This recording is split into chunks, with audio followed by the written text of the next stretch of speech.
Po ja fillojmë me përshëndetjet tona për Imam Aliun, për selamet i dërgojmë profetit Muhammed dhe Imam Aliut, ehli bejtit dhe gjithë njerëzve të shet, 14 masumve, profeti Muhammed, 1 Hazreti Fatime tu Zahra, 2 vajza e profetit dhe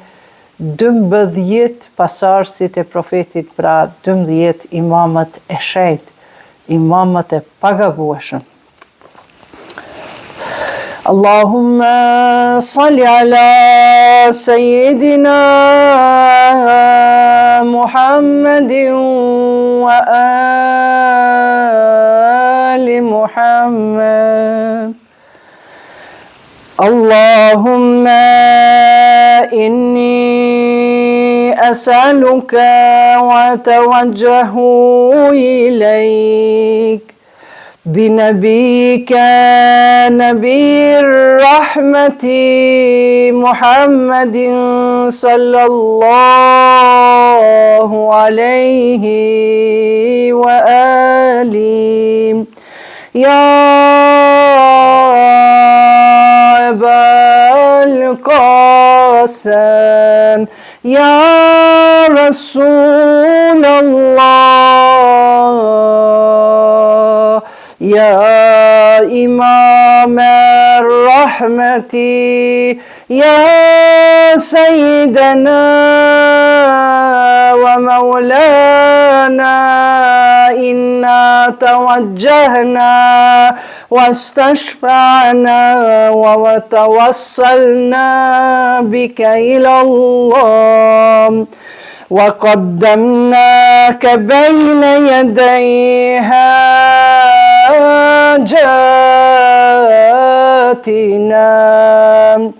يا وليا عند الله اشفع لنا عند الله يا وليا عند الله اشفع لنا عند الله يا أبا الحسن يا أمير المؤمنين يا علي بن أبي طالب يا حجة الله على خلقه يا سيدنا ومولانا إنا توجهنا واستشفعنا وتوسلنا بك إلى الله وقدمناك بين يدي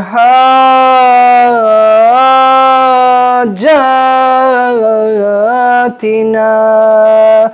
يا وليا عند الله اشفع لنا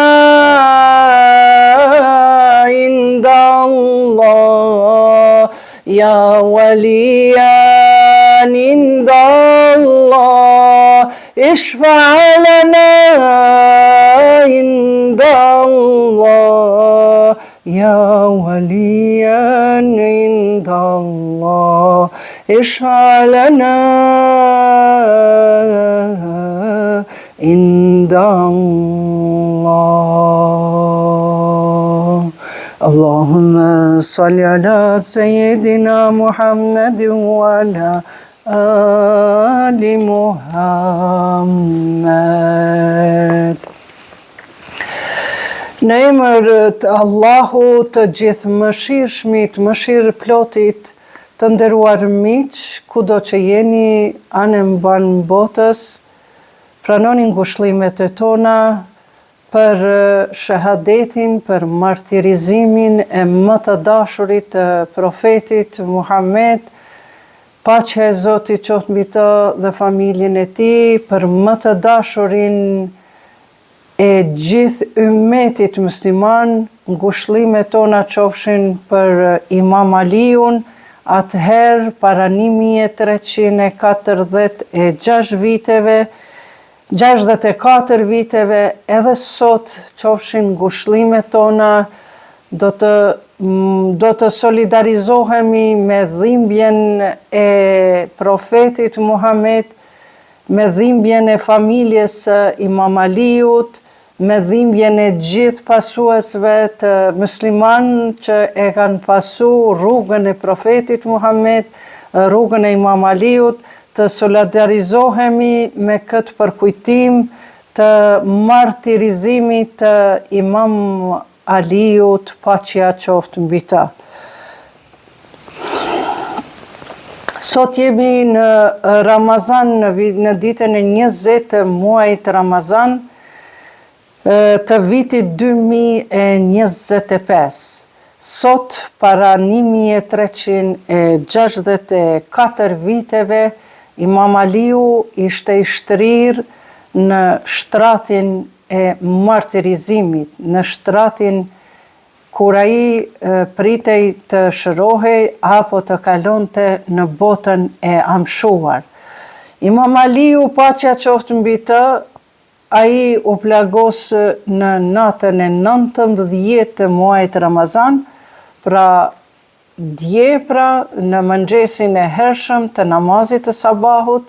dhe pastaj pas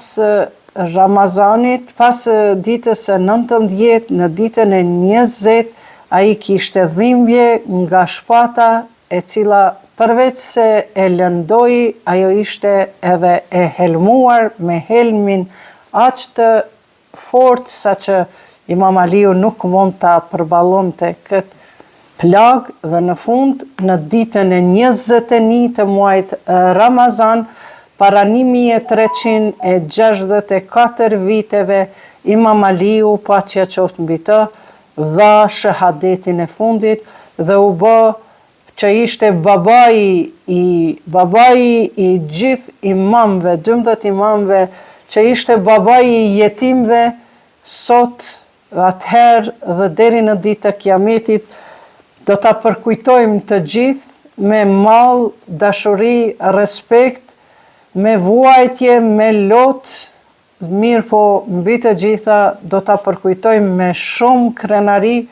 që bota islame ka pasur një personalitet si që ishte Imam Aliu, pra një trim mbi të gjitha trimat, një erudit i të gjitha diturive, një genius i asaj kohe, i sotshmës dhe deri në ditë të Kiametit, një dietar mbi të gjitha dietarët, nga se vetë profeti Muhammed, paqja e Zotit qoftë mbi të dhe familjen e tij, ai na tha për Aliun shumë fjalë, e kupa e fjalëve ishte se unë jam shtëpia e diturisë, Aliu është dera e diturisë. Nëse dëshironi të hyni në shtëpinë e diturisë, shkoni tek dera, trokitni tek dera e Imam Alis. Tani të nderuar miq, përveç salavateve, selameve, përshëndetjeve vasile, që të lidhemi me shpirtin e profetit Muhammed dhe Imam Aliu dhe gjithë ehli bejtit, ato që e kënduam në gjuhën arabe, tani në ndërkohë do të flasim edhe për jetën, në realitet jetën e Imam Aliut e keni në disa epizoda në kanalin tim në YouTube Iqbal Huduti, bëjeni subscribe dhe shkoni në playlist, aty do ta gjeni rubrikën Ehli Beiti dhe do të shkruani kush është Imam Aliu, do të njiheni me këtë personalitet shumë të madh dhe vërtet nuk keni me mund me i gjetë shok ma të mirë se sa që ma të dishëm, ma erudit, ma të menqur, ma të rim, ma fisnik që ka pas si përfaqja e tokës pas profetit Muhammed. Pra, si ka fillu kjo ardhja, na nuk përshkojmë me spjegu për jetën e Imam Aliut, po por me njëherë po kalojmë se si ka ardhur deri te shahadeti, deri te martirizimi, se vdekja nuk po na shkon dyqysh goja, sepse njerëzit kurrë nuk vdesin. Kafshët madje mund të vdesin, por njerëzit, e sidomos njerëzit, si që kanë qenë pejgambert, Imam Aliu, Zoti Kuran thot, ata mos thuani për ata që kanë dhënë jetën e tyre në rrugë të Allahut se kanë vdekur. Jo, ata nuk kanë vdekur, ata janë gjallë, por ju nuk i shihni. Allahu këtë e përmend në Kuran. Prandaj dua ta ceku se si kanë ardhur deri tek problemet që ky njeri kaq i madh, ky njeri kaq i dashur, kaq i njohur në sipërfaqen e tokës të arrijë me një vdekje, me një humbje, pra me një martirizim tragjik të cilën ja kishte kurdisur Muaviu, biri i Sufjanit dhe biri i Hindës, nana e të cilit pra ka qenë mishëngrënsja, kanibalja, e cila nuk u ngop që Hazreti Hamzan, migjen e profetit Muhammed, paqja qoftë mbi të dhe familjen e tij, nuk u ngop që e mbyti në luftë, por ajo ja nxori edhe zemrën dhe ja hongri ashtu të gjallë me duart, me dhëmbët e saj. Pra Hinda dhe Sufjani ishin babai i Muaviut. Nuk po dua të hyj në historinë e tyre, sepse ka shumë për të folur për ta, mirëpo pak ka për të thënë, për të pasur fjalë të mira. Prandaj, që nga gjysma e dytë e vitit 658 sipas vitit hijri, Muaviu nga ana e Omerit, khalifës së dytë, është vendosur si guvernator në Siri, në Damask. Dhe ai kishte filluar gjithnjë edhe më tepër ta vendoste, ta krijonte një dhunë kundër sundimit të Aliut. Gjithmonë e shihte Aliu në rival, siç e ka pa babai i tij Sufjanin, ka qenë rival, kundërshtar, Sufjani me profetin Muhammed, Muaviu ka qenë kundërshtar i Aliut, Jezidi kundërshtari Hasan Husenit, e kështu me radhë, pra gjenerat pas gjenerate, këto dy familje, faktikisht prej një familje të Hashemitëve, pra këto dy familje gjithmonë kanë qenë kundërshtar të njëri tjetrit, mu për arsye se shpallja i erdhi profetit Muhammed e nuk i erdhi fisit të tyre të Muaviut, dhe se ata e shikonin anën ekonomike, sepse qabja ishte qendra e biznesit, atëherë dhe sot si që bëhet biznes me umre me haxh. Prandaj kjo familja e Muaviut nuk dëshironin që qabja të binte në duart e profetit Muhammed. Disa nga sulmet të ushtrisë kanë arritur, gjerisa Muaviu pra ishte në sundim në Damask, dhe Imam Aliu ishte caktuar si halife e 4 në Kufe, në Irakun e sotshëm, edhe pse Imam Aliu nuk e ka pasur as pak me rëndësi këtë khalifatin toksor, por sepse ai ka qenë imam lider shpirtëror i udhëzimit, mirë po për shkaqe shumë madhështore, Imam Aliu në një farë mënyre e detyron veten që ta marrë këtë pozitë si halifja e 4, edhe pse ju bën shumë padrejtësi kur profeti Muhammed 72 ditë pasi ndroi jetë, Imam Aliun e kishte lënë më përpara që men kuntu mevla fa hadha Aliu mevla, kush më ka njoftur mua si zotnia e tij, si prisi i tyre, mevla është fjalë e madhe, pas meje keni Aliun.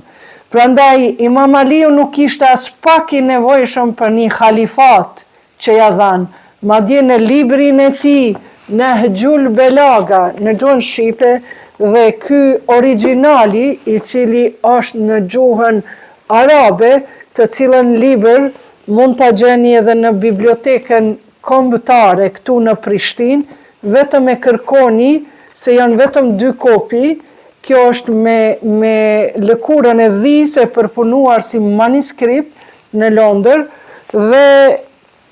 Imam Aliu në këtë librin e tij Nahjul Belaga, pra shtegu i elekuencës, ai thot mua që po ma impononin në një farë mënyre që ta marrë këtë khalifat, sepse ishte koha kur u mbyt Khalifja e tretë Osmani, ishin shumë turbullira dhe domethënë u desht patjetër që mos të bëhen gjakderdhjet e më të tjeshme, dhe Imam Aliu tha, këtë khalifat që po ma jepni, tha, për mua është sikurse plonci i dhis në duart e zgjebura. Atë shumë e kishte me parëndësi këtë pozit, por ja që si gjithmonë Imam Aliu e detyroi veten ta marrë këtë pozit në mënyrë që ta udhëheqi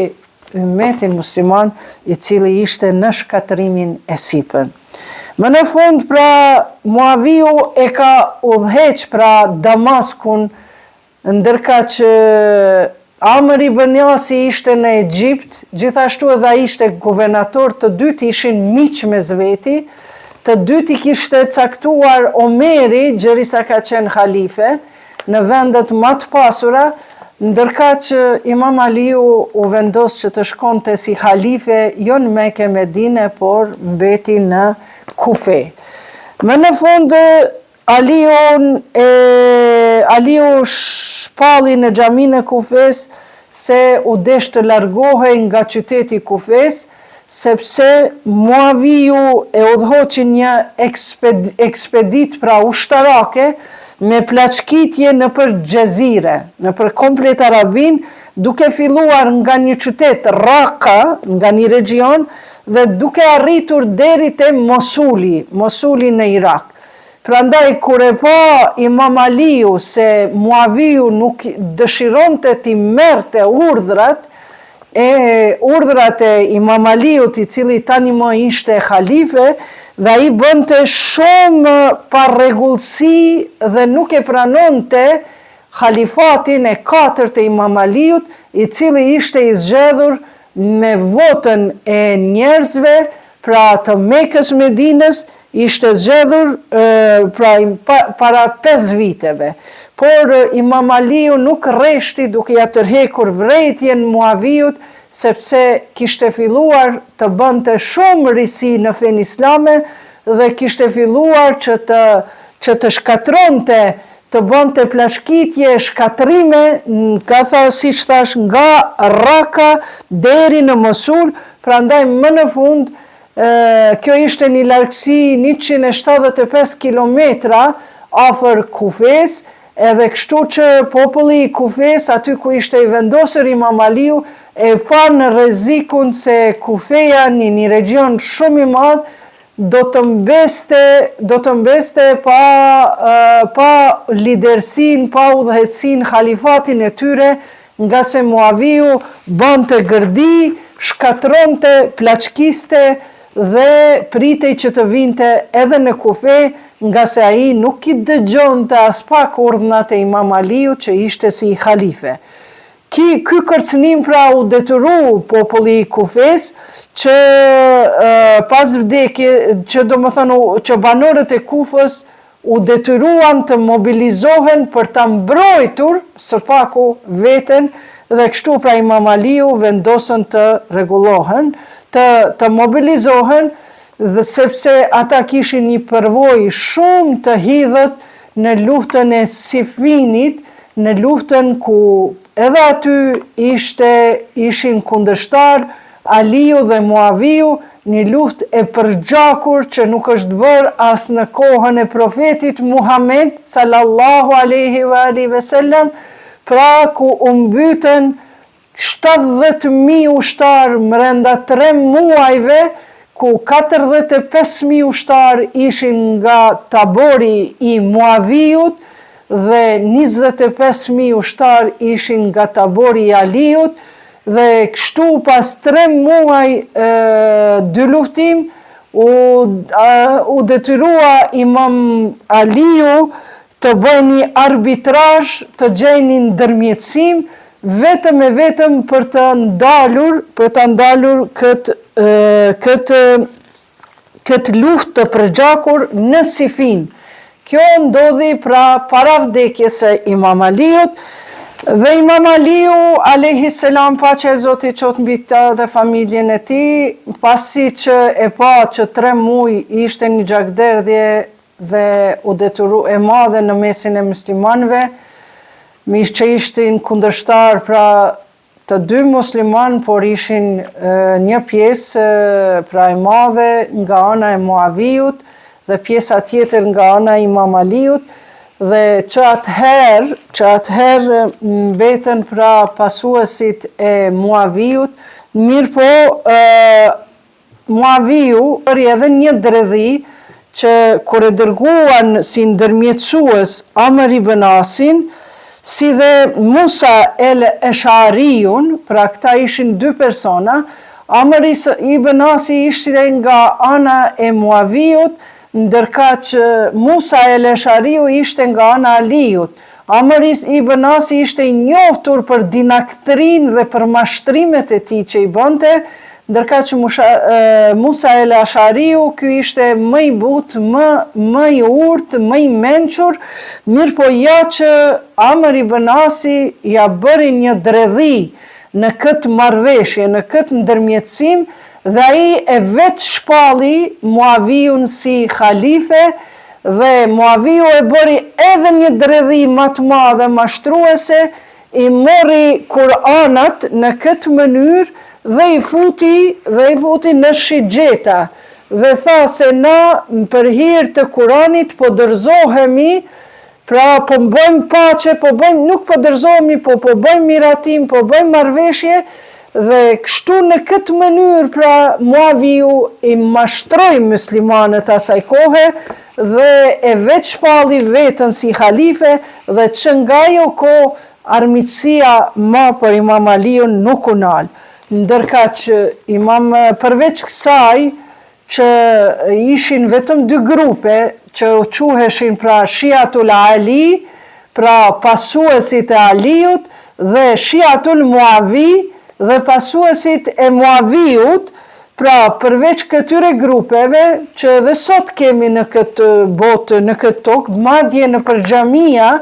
Muavijut i thënë radiallahu anhu, që do me thënë Zoti qoftë razi. Une nuk e di për çka me qenë Zoti razi, kur ju e lexoni historinë e Muavijut, ju keni mohabit se çfarë histori ka pasur ai, si ka jetuar, dhe a mund të krahasohet Muaviju me Aliun. Vazhdojmë. Në betejën e Sifinit, Imam Aliu kështu lut, tha: "O Zot, ti e di se lufta jonë s'ka qenë për të fituar pushtet, s'ka qenë për të pushtuar toka të reja dhe as përfitime të kësaj bote." Kështu pra lutet Imam Aliu në këtë luftën e tmerrshme ku 70.000 veta shkojnë, bien disa shehid e disa si vrasës të ushtarve të Imam Aliut. Qëllimi im është t'i ushtroj principet e ndritura të fesë tënde, o Allah, të fesë tënde të lartësuar, dhe t'i reformoj punët në tokën tënde, që të mund të jetojnë të sigurt të robrit e tu dhe ligjet e papërmbushura të përmbushen dhe të ushtrohet si në kohën e mikut dhe të dërguarit tënd Muhammedit, paqja e Zotit qoftë mbi të dhe familjen e tij. Pra nuk ishte qëllimi në Sifin, ku u vranë gjithë ata musliman dhe kundërshtar të muslimanëve që ishin nga ana e Aliut, nuk ishte qëllimi që të përfitonte diçka materiale të kësaj bote, sepse Aliu nuk e njifte veten si mbret, siç Muaviju ishte i pari i cili kishte kriju dinasti mbretëri pra në Damask. Përveç këtyre dy grupeve, pastaj tash po vim te kush e mbyti Imam Aliun. Përveç këtyre dy grupeve, kishte edhe një grup I vogël I cili doli në dritë në kohën kur Imam Aliu tha që në luftën e Sifinit u bo shumë gjakderdhje dhe Imam Aliu tha do t'ja lajmë gjykimit Zotit, se ishin lodh, ishin raskapitur, ishin me plot gjakderdhje në këtë luftë 45.000 nga ana e Muaviut, 25.000 nga ana e Aliut, kështu që ai vetëm se tha do t'ja lëmë ma këtë luftë gjykimit të Zotit dhe po bëjmë paqe, atëherë këtu nga këto dy grupe të mëdha, nga Muaviu dhe Aliu dolen edhe një grup I vogël të cilët të quajtën Havarigjët. Havarigjët do me thënë të rebeluarit, të dalurit nga rruga e Allahut dhe e Ehli Bejtit. Havarigjët ishin pasues të Aliut, por për shkak të tolerancës që kishte Imam Aliu në këtë rast për të treguar, për të bërë paqe në popullin e vet, Havarigjët ishin tani më dushmant, ishin armiqt e Muaviut dhe armiqt e Aliut. Mirë po, Muaviu aq bukur e ka përdor këta aleat, këta kundërshtar, sepse ishin një pakice vogël, sa që u mblodhen 3 prej tynve. Pra këta 3 u mblodhen për të treguar, për të mbytur, pra për të mbytur Imam Aliun dhe Amr ibn Asin që ishte guvernator në Egjipt, si dhe Muaviun që ishte Muaviu guvernator pra mbreti asaj kohe, mund të themi lirisht, që ishte në Damask. Dhe kështu pra këta 3 persona që ishin pra Havariq të asaj kohe, u nisën për të shkuar, për të sulmu, për të mbytur të 3 pra, Muaviun, Imam Aliun dhe Amr ibn Asin. Mirë po, kjo ishte një taktik e krijuar nga vetë Muaviu, sepse ai që u caktua, sepse Muaviu kishte asi politik dhe kishte qëllimin që vetëm Aliu të mbytet, prandaj personi që u caktua të shkoj për ta mbytur Muaviun, për ta vrarë Muaviun, ai kinse u smur rrugës, ishte u smur gjatë rrugës për tek Muaviu dhe atje nuk arriti që ta mbys, që ta vras Muaviun. Ndërka që personi tjetër I cili ishte caktuar që ta mbys në Egjipt Amr ibn Asin, guvernatorin e Egjiptit, për ata thonë se ai kish pas mrenda teshave të tij një parzmore, një si metal, I cili ishte I futur mrenda në teshat e tij, rrobat e tij, dhe se kur kishte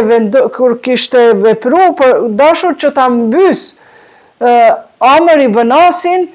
ati pra nuk ishte mundur që ta mbys, mirë po edhe ai ishte I mbrojtur me atë parzmorën e tij, dhe që të dytë nuk u mbytën pra, as Amr ibn Asi, as Muaviu. Ndërkaq, Ibn Muljemi ishte gjithashtu një Havariq, I cili e donte shumë një grua nga lufta e Nehrivanit, aty kishte Imam Aliu, normal luftra ka qenë luft, kur nuk ka mbyt jashtë luftës, por gjithmonë luftrat janë bë për hir të mbrojtjes së fesë, dhe një prej grave, e cila është quajtur Kutam, ajo I jep kusht Abdurrahman ibn Muljemit, dhe I thot se ai ishte I dashuruar në Kutamen, dhe Kutamja, kjo gruaja pra I thot Ibn Muljemit, nëse dëshiron që të martohesh me mua, ti duhet ta vrasësh Imam Aliun. Kështu pra Muljemi ishte ai I cili u josh nga Kutamja, Kutamja ishte një armike shumë e madhe Imam Aliut, sepse ajo donte të hakmerte për babain dhe vëllezërit e saj, të cilët ishin qenë në një luftë, pra, në një luftë në Herevan, se luftrat janë zhvillu, mirë po Imam Aliu kur nuk ka mbyt, nuk ka vra për qëllimet e veta, përpos për qëllimet hyjnore, për qëllimet që ta mbronte vendin nga njerëzit që dëshironin ta shuanin fjalën e Zotit. Pastaj, pra si që shohim nga kjo, në agimin e hershëm, në mëngjesin e hershëm, Muaviu pra nuk mbytet, kinse personi që është dërguar që ta mbys Muaviun ishte smur, u smu gjatë rrugës dhe nuk arriti, edhe Amr ibn Asi gjithashtu nuk u plagos, nuk u mbyt, ndërka që Imam Aliu në agimin e ditës së 19 të Ramazanit, pra 40 Hijri që I bie 29 vjet pas amshimit të profetit Muhammed, Imam Aliun e plagos Abdurrahman ibn Muljemi në namazin e sabahit, në xhamin e tij në Kufe. Prandaj, pas gjithë kësaj marrëveshje shumë dinake të cilën e kishte organizuar vetë Muaviu, sepse nuk ishte e mundur që këta dy të shpëtojnë, edhe të dytë ishin miq me njëri tjetrin, edhe Amr ibn Asi, edhe Muaviu ishin shok të ngushtë, dhe këtu është shumë e ditur që këta kishin planifikuar me 3 havarigjët, këta të dalurit nga feja, kishin planifikuar vdekjen e Aliut e jo vdekjen e Muaviut dhe të Amr ibn Asit, sepse kinse kjo pas ka ardhur nga Mekja Medinja, pas ka ardhur si urdhër që mos të bëhen luftrat qytetare dhe ne duhet patjetër t'i mbysim këta 3 persona dhe ta krijojmë një pushtet të ri.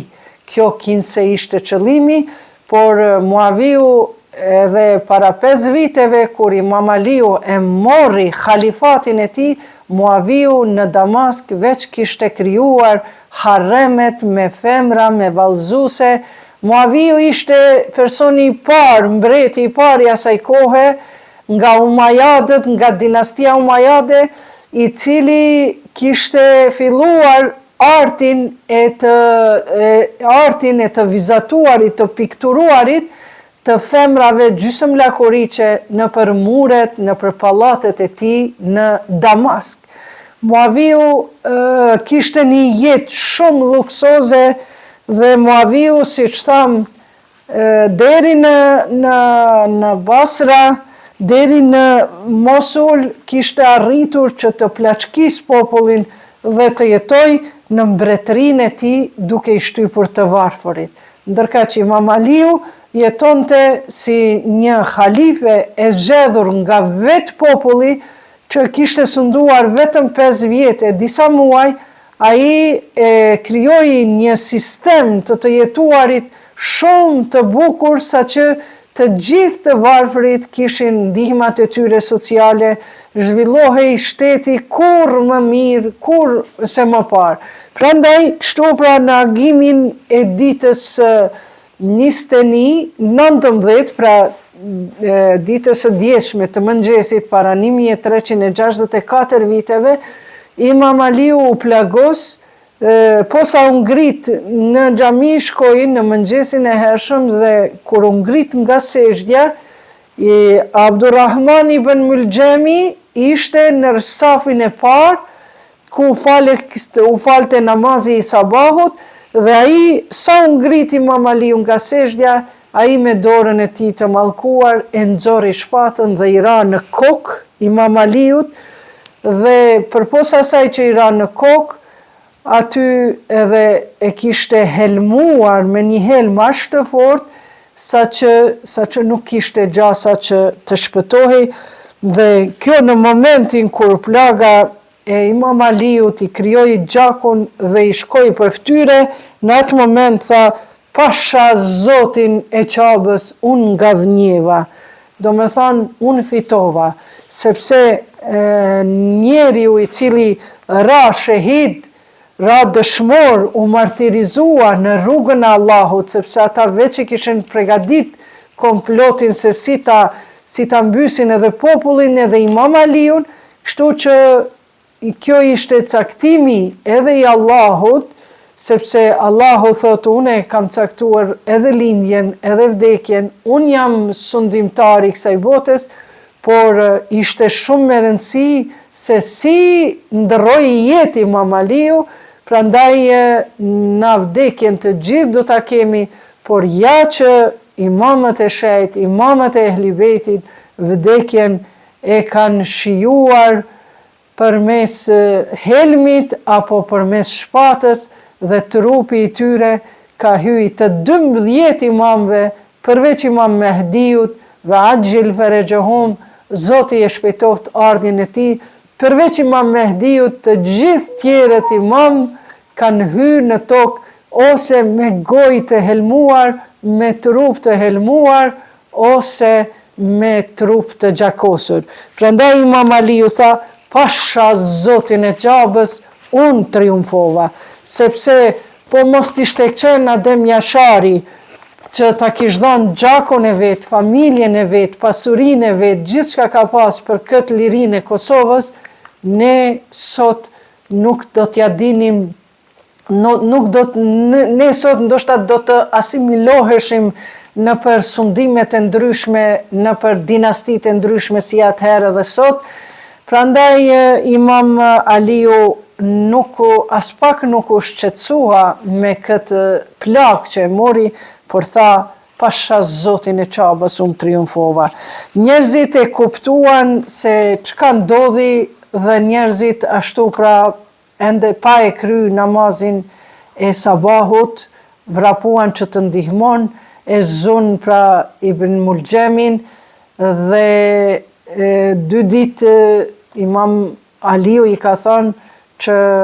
mos e maltretoni, por jepni ushqim, le të haj, le të pinë, çka hani ju edhe ati jepni. E kështu me radhë, do të tregojmë edhe radhëve tjera, por unë dua pak në mënyrë ma akademike vetëm këto etapat se pse ka ardhur deri te vdekja, kush ka te shahadeti, te martirizimi, kush ka qenë shkaktar që e ka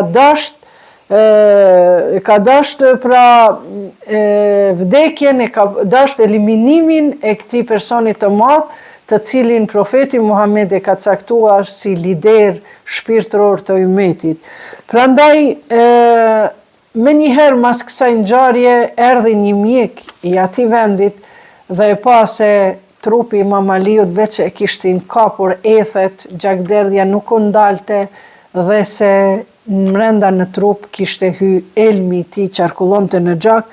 Pastaj Imam Hasani dhe Hyseni ishin 16-17 vjeçar, sepse kur ndroi profeti Muhammed jetë, do më thonë, ata ishin 5 vjeçar, 6, e kjo vdekja e Imam Aliut ndodhi 29 vjet, pra 29 vjet, pra pas profetit Muhammed. Në realitet ishin jo adoleshent, po fëmijët e tyre ishin adoleshent, dhe kaq Hasan Hyseni ishin njerëz të mëdhej, burra të mëdhej, dhe ata e morën babain e tyre, e dërguan në shtëpi, dhe pastaj nuk ishte më jetë. Imam Aliu i la disa amanete ashtu me dhimbjet që kishte, pushoi pra një ditë rreshtë, ditën e parë gjithashtu ishte i plagosur, me 19 të muajit Ramazan, me ditën e 20 të muajit Ramazan, gjithashtu kishte shumë dhimbje, mirë po ai nuk u ndalte duke dhënë vasijet, duke dhënë këshilla, duke dhënë amanete për popullin e tij, sidomos djemve të tij, të cilin amanet do ta lexojmë në fund. Dhe kështu pra Imam Hasani, djali I madh së bashku me Imam Husejnin, e morën dhe kur Imam Aliu, paqja e Zotit qoftë mbi ta, dha jetë ditën e tretë, pasi që ishte plagosur dhe helmuar, ditën e tretë ata e morën dhe pregaditën kufomën e babës vet, dhe Hasani thotë që kur e kam la trupin e babës, I kam pa gjurmët e litarit në për shpatullat e tij. Dhe kur Imam Aliu ka ndru jetë, njerëzit nuk e kanë ditë kush ka qenë ky imam I cili çdo natë, ky person I cili çdo natë në për shtëpijat e varfëra dhe në për shtëpit ku kishte gra të veja, ai e ngarkonte vetin me litar, me lloj-lloj qese e strajca me ushqim, mbajtëse të ndryshme dhe ja tërkonte tek dera e shtëpisë, vetëm I trokiste, e mblonte fytyrën e tij dhe hikte nga ai vend. Dhe kështu që këto gratë e veja, të cilat kishin dëgjuar që Imam Aliu kishte ndru jetë, por ato kurrë nuk e kishin ditë që ai person që ka Imam Aliu. Dhe kur e panë që natën e dytë, natën e tretë, kërkush askush nuk po troket në derë, atëherë filluan të çajnë me gra, me fëmijë e tij, me të varfër, tha, bre, kemi up babajin e jetimve tanë. Prandaj Imam Aliu është thirrur gjithashtu edhe babai I jetimve.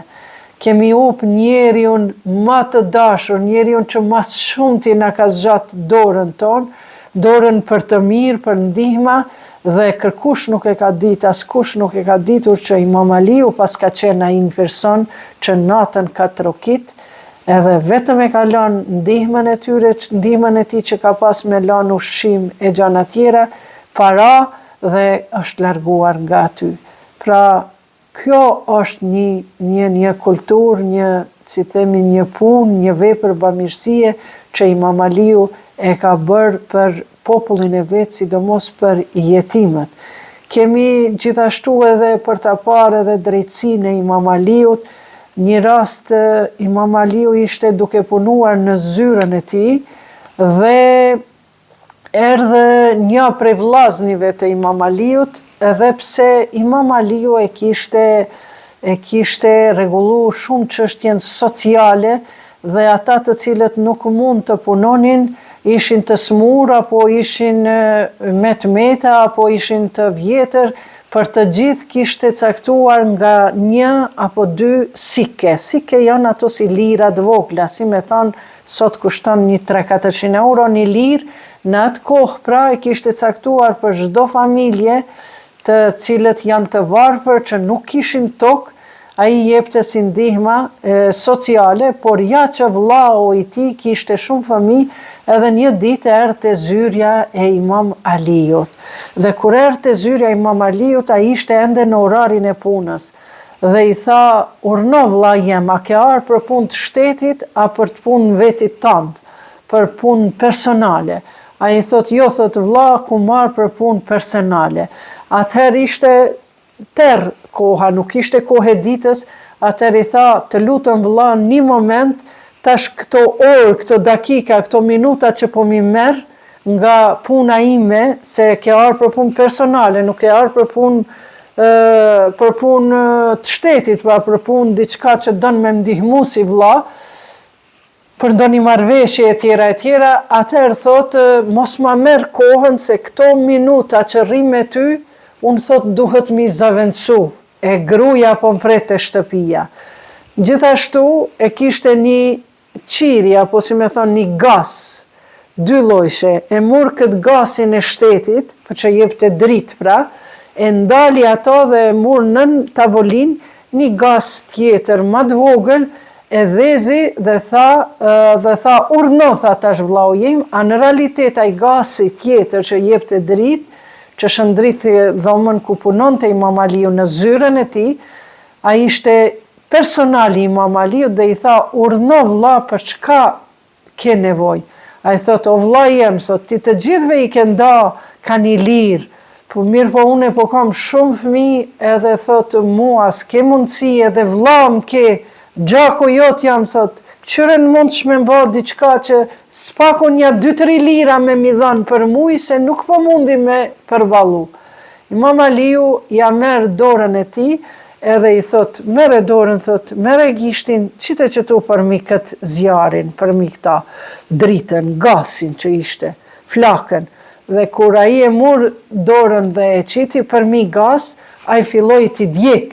Edhe tha, ua, po u djega, u dogja, thot. E, thot, mali i shtetit, kështu ka me djek. Edhe në dunjo, edhe në ahiret. Pranda i thot, vllau im, shko të shpia dhe mjaftohu me qaq sa ki, merë puno, se pa marë parasysh që të kam vlla, drejtësia është mbi të gjitha. Pra, shiqoni këtu ne i tregova vetëm 2 rrëfime për Imam Aliun, të cilat e tregojnë se sa ka qenë human, sa ka qenë njeri humanist që i ka ndihmu të varfërve, as ka dasht me pa kërkush, jo si humanistët tonë komplet bota e din që ka ndihmu diçka, por kur ka ndru jeti Imam Aliu, atëherë ja kanë pa djemë të vetë që i ka pas krejt varë supët për shkak gjurmëve të litarit. Gjithashtu me këtë tregim,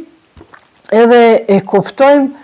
kuptojmë se si Imam Aliu ka qenë një njeri shumë i drejt, si me vllaun, si me motrën, si me të gjithë. Madje kur ishte e vogël Hazreti Zejnebja, vajza e Imam Aliut, edhe Imam Aliu e mori për dore dhe e futi në atë shtëpinë e Bejtul Mali, thënë, shtëpinë e mallit të madh ku e kanë pas.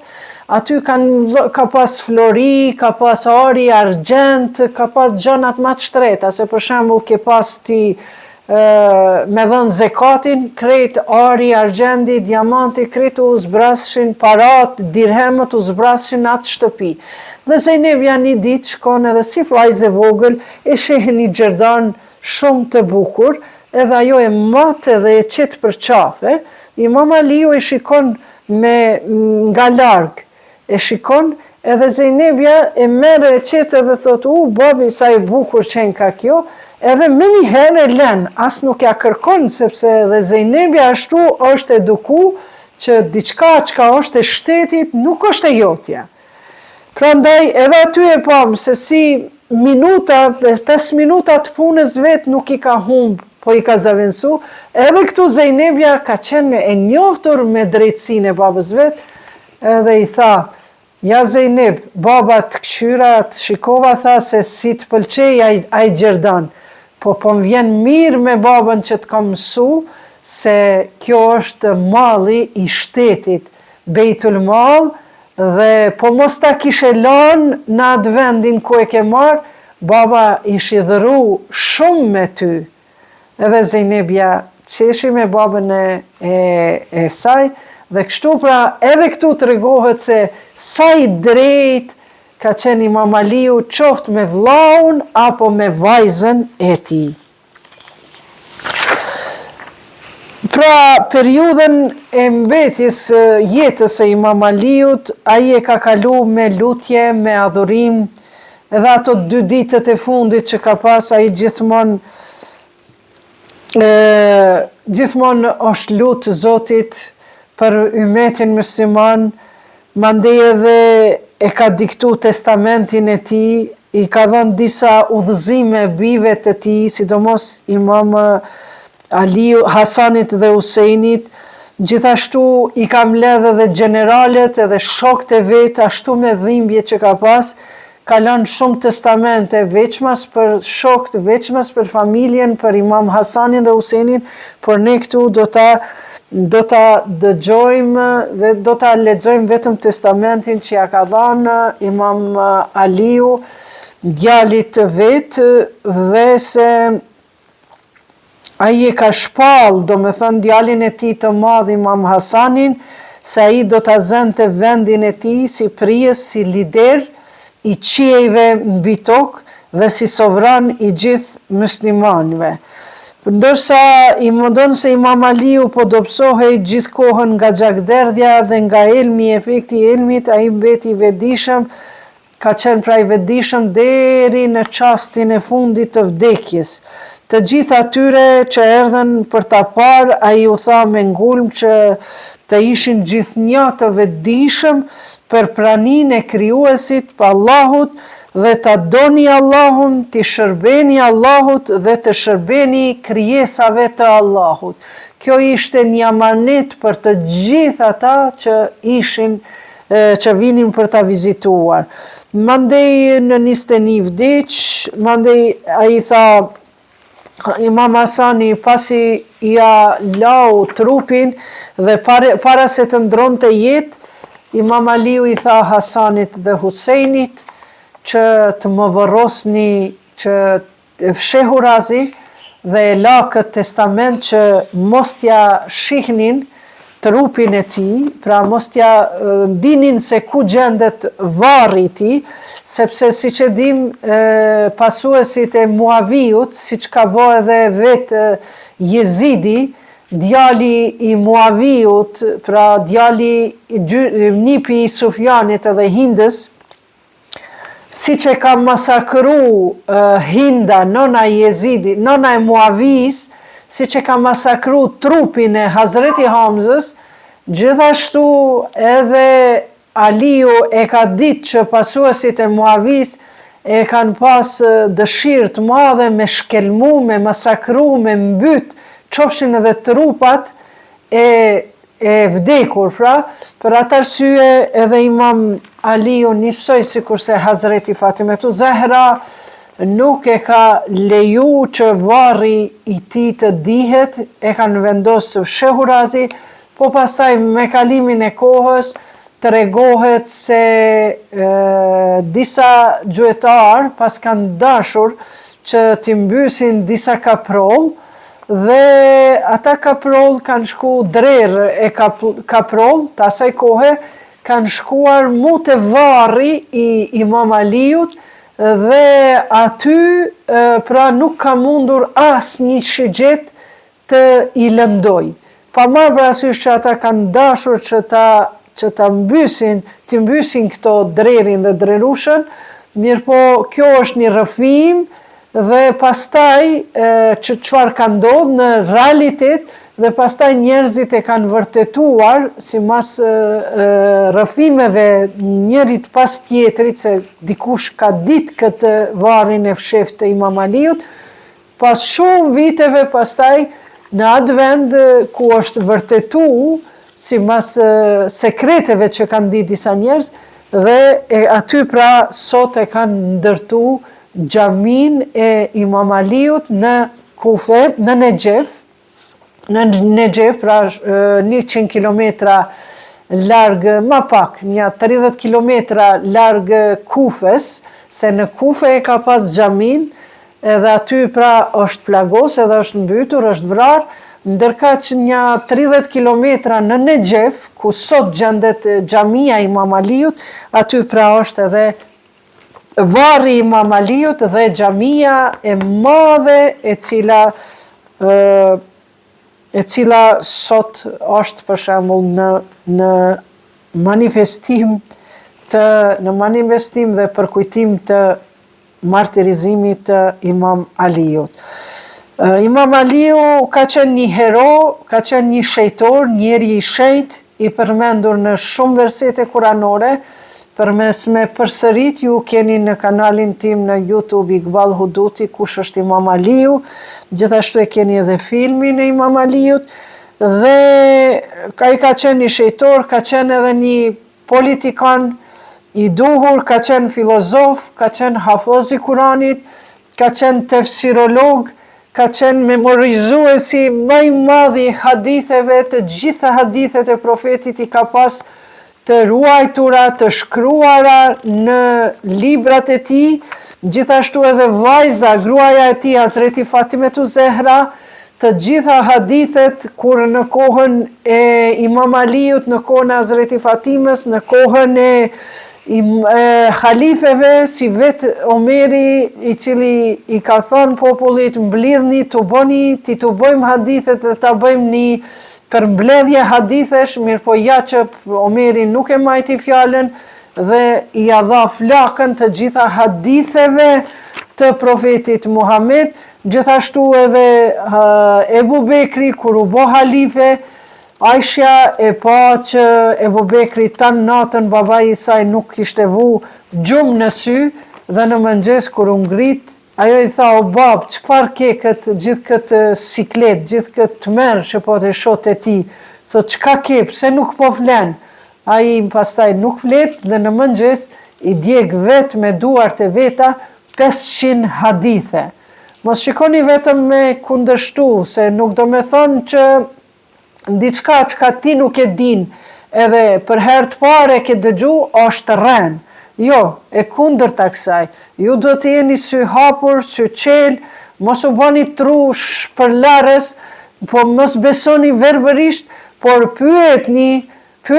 hoxhallar të juj, teolog të juj, njerëzit e dijes, pyetni në për ChatGPT,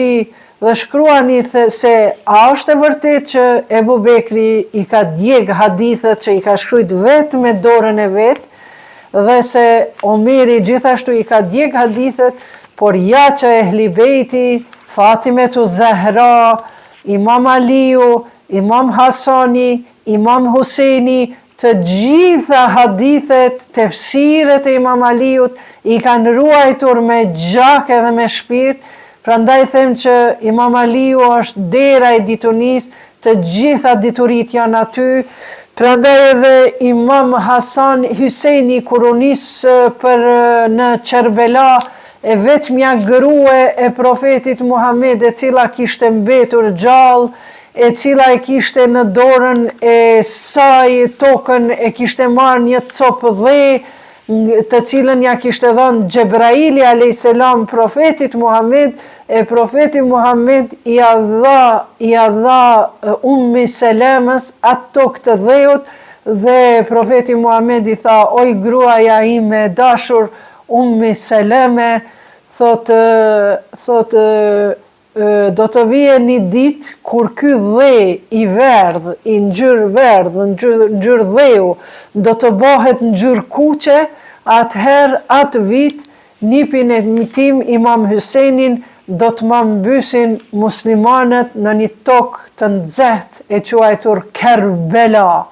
Dhe kështu që Imam Hyseni atë vit kur kjo tokë u bë e kuqe si gjaku, ai i mori të gjitha libra, të gjitha shkrimet, tefsiret, hadithet, librin e nënës tij, Mushafi Fatime, i dha Ummi Selemës dhe i tha: oj nana ime, oj gjyshja ime, thot unë po shkoj në Kerbela, por ty po t'je la amanet këtë thesar të profetit Muhammed. Ndoshta këto nuk i dini, por historiografia këto i shkruan, dhash Zoti që këto hadithe, këto tefsire të cilat janë ruajtur, edhe ende ka të ruajtura në dorën e Imam Mehdis, inshallah sa ma shpejt, dhash Zoti këtë Ramazan që të na vije Imam Mehdiu dhe të na bie drejtësi në tokë, se njësoj si kurse gjyshi i tij Imam Aliu, i cili e ka dhënë jetën e vet për fjalën e Allahut, për të vu drejtësi në tokë, për të shpërnda mirësi. Gjithashtu me vdekjen e Imam Aliut, me martirizimin e Imam Aliut, nuk vuajtën, nuk qajtën vetëm muslimanët, por qajtën edhe të jevrejt, edhe të krishtert, edhe zoroastrianët, të cilët kanë besu në zjarin, edhe të krishtejt, edhe hebrejt, edhe gjithë të tjerët, sepse ata e dinin se çfarë shtypje, çfarë poshtrimi bënte Muaviju. Prandaj me këtë humbje të madhe u u krijua në realitet ishte një triumf më sipror, pra më i madh që mund të ekziston në sipërfaqen e tokës, të karakterit dhe të ideologjisë që kishte Imam Aliu. Ai ishte një kombinim i rrallë, pra ishte kombinim i rrallë i dashurisë dhe ndaj Zotit. Pra nuk ishte njeri më të dhanë pas dashurisë ndaj Zotit, nuk ishte njeri më të devotshëm se sa që ishte Imam Aliu në kohën e tij, që e ruante me gjak e me shpirt atë detyrën që ja la profeti Muhammed, pra Kitabullah ve Itretu Ehli Bejt, që ta vazhdoni rrugën me librin e Zotit dhe me pasimin e profetit Muhammed. Ai ishte një personi, një forcë të stolisur me butësi. Nga njëra ani kishte atë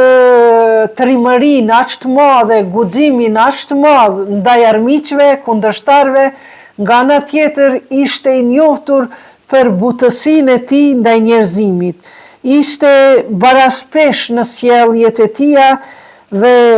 integriteti dhe ishte kompromis. Ai u integronte në çdo pore të shoqërisë me njerëzim të shoqërisë dhe u bënte kompromis, bënte marrëveshje, i zgjidhte të gjitha problemet. Prandaj na mund të themi se trashëgimia më e madhe e Aliut për botën islame ka qenë dhe do të jetë pikërisht karakteri i tij i veçantë që e kishte. Prandaj është shumë me rëndësi që ta studiojmë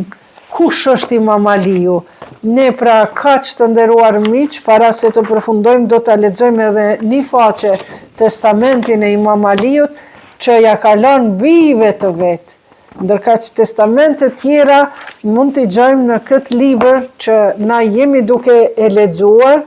Unë vetë personalisht jam duke i lexuar fjalimet e Imam Aliut që janë 248 më shumë. Kemi arrit vetëm disa me i lexu, por na tani po e lexojmë vetëm edhe testamentin që ja ka dhënë Imam Aliu djalit të tij Hasanit dhe Husenit. Ndërka testamentet tjera do t'i kemi në këtë libër, pra Nahjul Belaga, të cilën për fat të keq nuk mund ta gjajmë as në rrjete sociale, por unë po mundohem që ta shkruaj dhe jam duke mbledhur një donacion që këtë libër inshallah me lejen e Zotit ta ribotojmë, sepse me të vërtetë Shtegu e Elokuencës është një libër i rrallë që janë të shkruara të gjitha fjalimet, bisedat, ligjeratat, hutbet, fjalët e urta të Imam Aliut gjatë tërë jetës së tij. Vazhdojmë. Testamenti i Imam Aliut. Testamenti i Imam Aliut i njohur si vasie, porosia e tij para vdekjes, është i përmendur në Nahjul Belaga, në këtë libër. Kjo është porosia që Imam Aliu i la djemve të tij, Hasanit dhe Husenit, paqja qoftë mbi ta, por edhe gjithë ndjekësve të tij.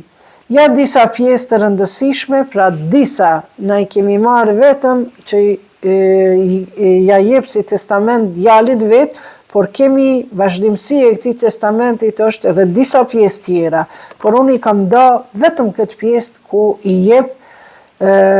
testament Imam Aliu dy djemve të tij, nipave të profetit Muhammed, paqja e Zotit qoftë mbi ta dhe familjen e tij. Thot kështu Imam Aliu: unë ju këshilloj që të keni frikë ndaj Allahut dhe të mos i jepni përparësi kësaj bote ndaj ahiretit. Mos vraponi pas saj, pas dynjas, edhe nëse ajo vjen pas jush. Mos qani për diçka që ju është privuar prej saj. Flisni gjithmonë të vërtetën, punoni për shpërblimin e fundit dhe jeni gjithmonë kundër shtypsit, e mbështetës të shtypurve. Këshilla ime është që të ruani lidhjen me familjen, ehli bejtin, të mos e braktisni fen tuaj, të mos ndani xhamatin dhe të qëndroni të bashkuar, mos e braktisni të urdhëruarit për të mirë dhe ndalimin nga e keqja, sepse përndryshe njerëzit më të këqij do të sundojnë mbi ju dhe do të bëni lutje që të mos pranohen më. Namazi, namazi, namazi. Kujdesuni për namazin. Kujdesuni për namazin, sepse ai është shtylla e fesë suaj.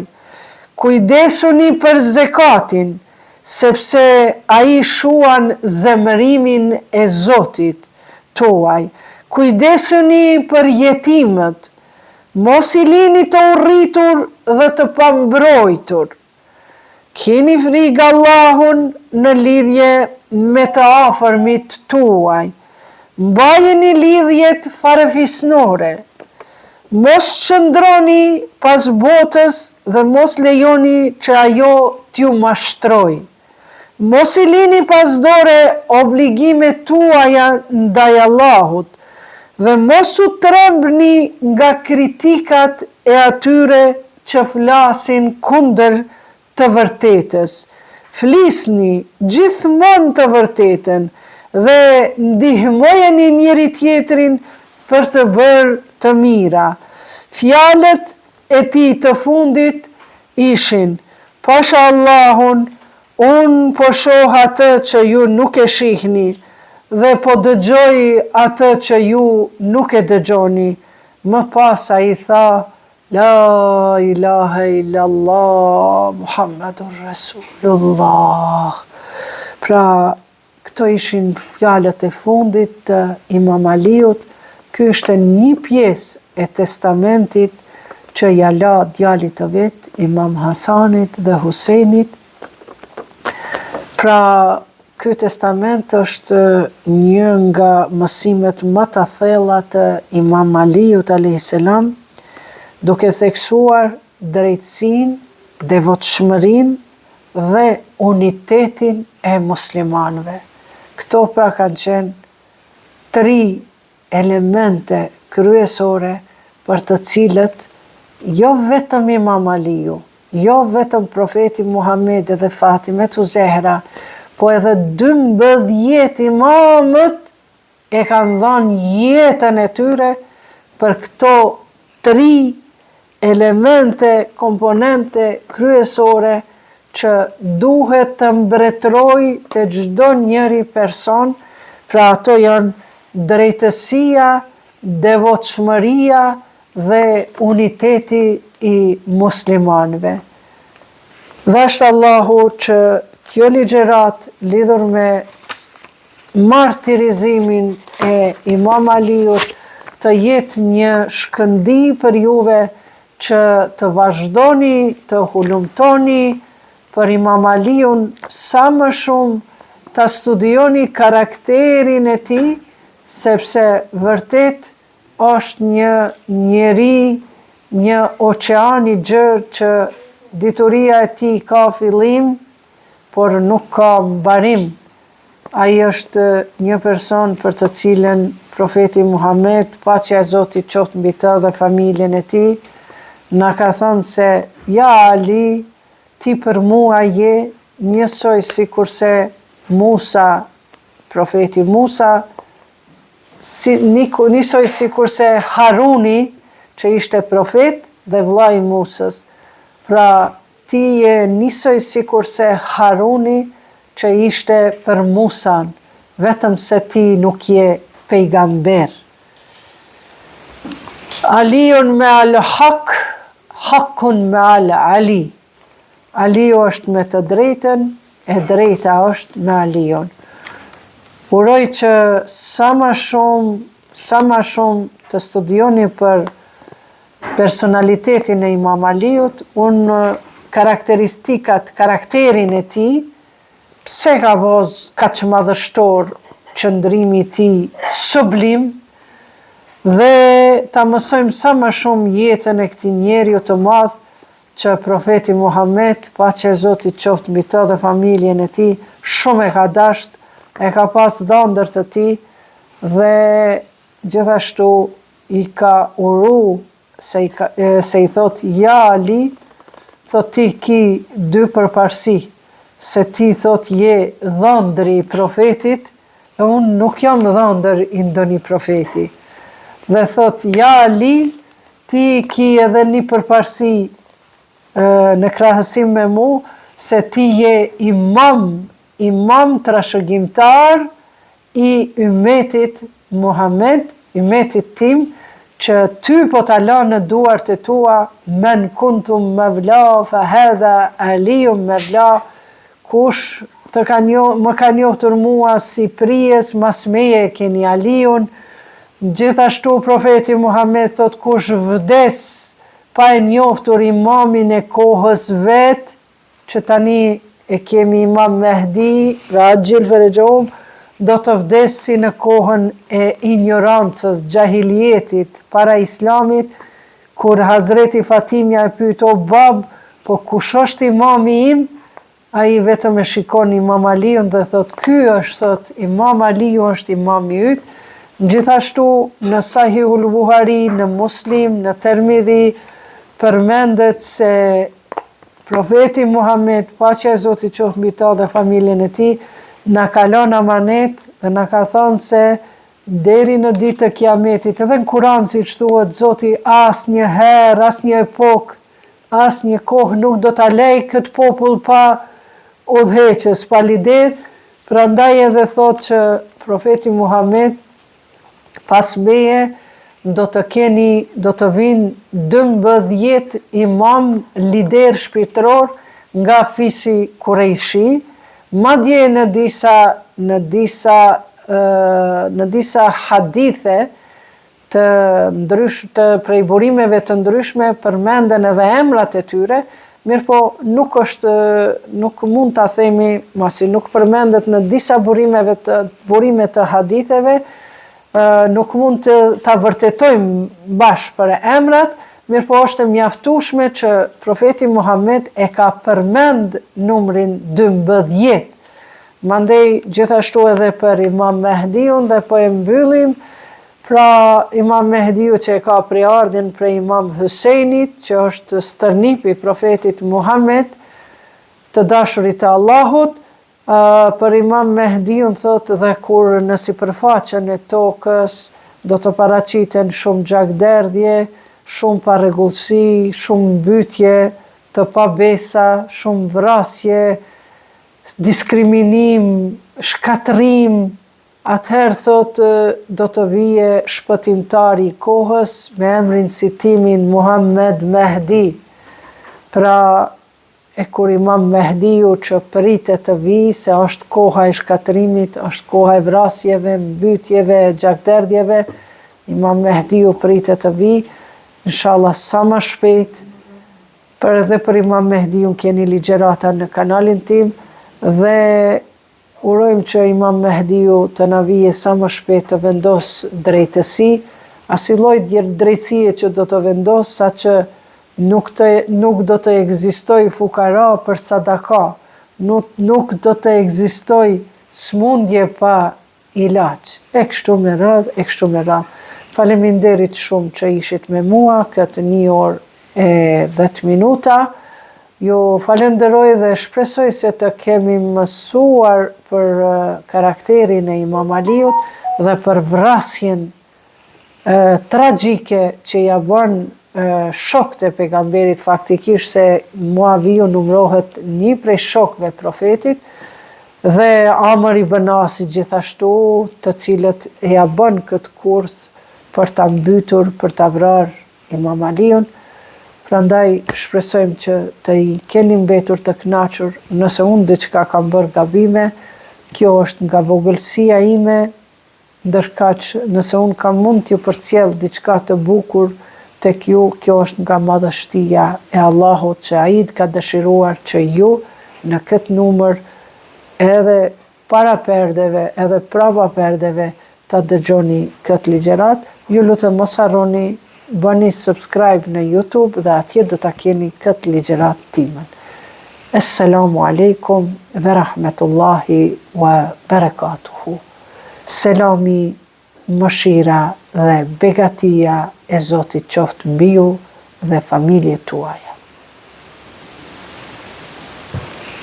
Okej.